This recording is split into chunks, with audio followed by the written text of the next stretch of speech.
As Nagaland is gearing up for urban local bodies election with significant stride towards gender inclusivity, as the State Cabinet approved the State Election Commission's proposal to conduct the civic polls for 3 municipal councils and 36 town councils on June 26. Nagaland is set to conduct a ULP election after a gap of 20 years. Notably, the Nagaland Municipal and Town Council Act 2001 was enacted without the inclusion of 33% women reservation. The first elections under this act took place in 2004, excluding the provision for women's reservation. The act was later amended in 2006.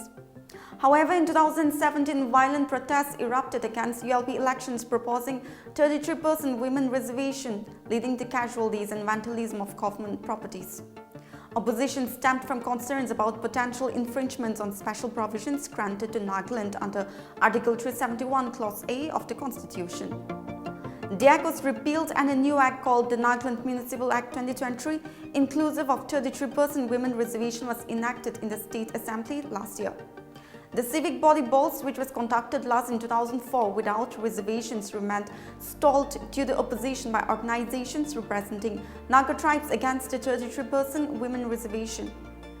The tribes body argued that the reservation was introduced through the 74th Amendment of the Constitution, infringes into the special provisions granted to Nagaland under Article 371A of the Constitution. They also oppose a move to introduce taxes on immovable properties. Efforts to hold the ULP polls triggered violence in 2016 and even led to change of government.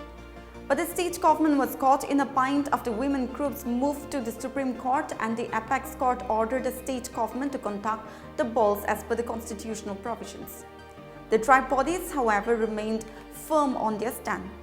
The state government held several consultations with the Naga hosts representing the tribes and others to break the deadlock.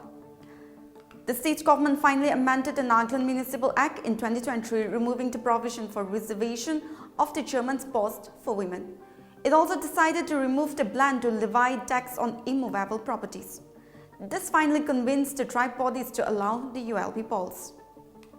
The year 2023 marked a watershed moment in the political history of Nagaland as 2 women legislators were inducted into the Legislative Assembly 60 years post-statehood. Indeed, this is a significant milestone not just for the feminist movement in Naga society but for the body politic. Having established that, let us now put things into perspective.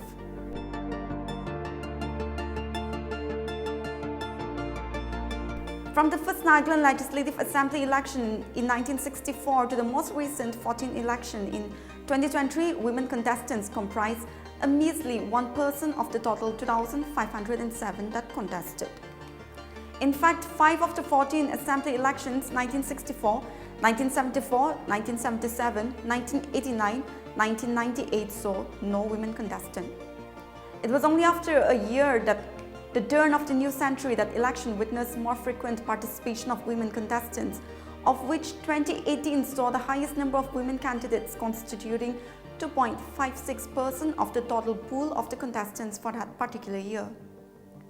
Out of the 2,507 that contested between 1964 to 2023, 818 have been elected to the Assembly with 2 women legislators in the current 14th NLA, account to a mere of 0.24% of the total pool.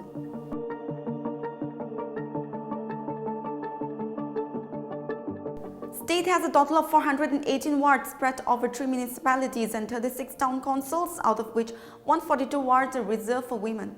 Kohima, Dimapur and Mokokchung falls under municipal councils, while the rest are town councils. As Nagaland gears up for ULP, Mokokchung have the highest candidature declared with a good number of 13 women coming forward to be in fray. It must be mentioned that Mokokchung Municipal Council have 18 wards with 6 reserved, Kohima with 19 wards with 6 reserved and Dimapur with 23 wards, 8 reserved for women. After a long-awaited, women are scripting history as it paves ways for political participation in Naga politics and to operationalize women's reservation.